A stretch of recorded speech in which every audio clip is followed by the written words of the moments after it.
Want to know how to write or run a Java program in NetBeans? Well, no worries. In this video, I'm going to show you an easy step-by-step guide on how you can do it. It's super simple and under a minute, so let's get straight to it. Now, first things first, simply open up your NetBeans application and just simply head towards File right here and then select Open New Project. Select Java and you should be good. Now, it should load something like this. If you still want a step-by-step video on how to easily create a Java file, we have created a video on it, so make sure to watch it. So right here we have created a Java project right here. So this is a sample project that should come up when you first load it. Now we have created hello world.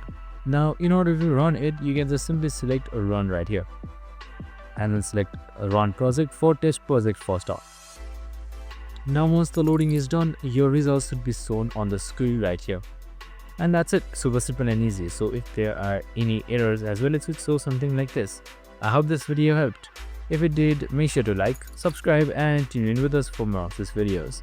See you in the next one.